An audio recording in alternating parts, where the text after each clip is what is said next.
பழனி முருகனை மாத்திரம் ஆண்டி வேஷத்துலயும் பாப்பாங்க. ஆனா அது முடிச்சிட்டு ஃபுல்லா சக்கரவர்த்தியா அந்த வேஷத்துலயும் பாக்குறது ரொம்ப அதுதான் அம்சமானது. அதுக்கு ஒரு தனி ஒரு ஐதீகம் இருக்கு இல்லையா? அது என்னது? அது காலையில அவன் ஆண்டி குளத்துல இருப்பான், சாயந்தரம் ராஜ அலங்காரத்துல இருப்பான். காலையில நீங்க வாழ்க்கையில எதுவுமே இல்லாம அவன் முன்னாடி போய் நின்னாலும் அன்றைக்கு மாலைக்குள்ளேயே உங்கள் வாழ்க்கையில் அவன் ஒரு மிகப்பெரிய மாற்றத்தை நிகழ்த்தி காட்டுவான் அப்படின்றதா ராஜ அலங்காரம். நான் பழனிய பத்தி சொல்லணும். தமிழ்நாட்டுல முதல்ல ஒரு கோவில்ல தங்கத்தேர் வந்ததுன்னா அது பழனியில தான். அதை உருவாக்கியவர் ஒரு தனி நபர்.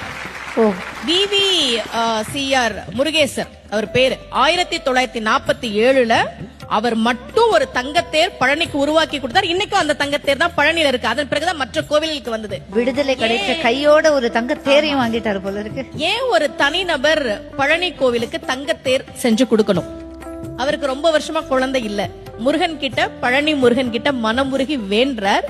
இரட்டை ஆண் குழந்தை பிறந்ததால் நன்றி கடனாக அதை கொடுத்தார். அப்போ முருகன் கிட்ட நாம ஒரு விஷயம் கேட்டா கேட்டதை விட அதிகமாக கொடுக்கக்கூடியவன் முருகன் அப்படின்றது நமக்கு தெரியுது. 2 கையால நாம அவனை கும்பிட்டா அவனுடைய 12 கரங்களால் நமக்கு அவன் அருளை தரக்கூடியவன்.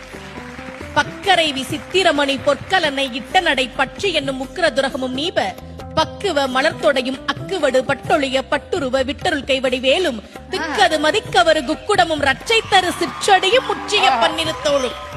தமிழ் இது முருகனே சொன்ன திருப்புகள். முருகன் ஏன் காலை சின்னதா வச்சிருக்கான் தெரியுமா? நாமெல்லாம் புடிச்சுக்கிறதுக்கு வசதியா சின்னதா வச்சுக்கிறான்.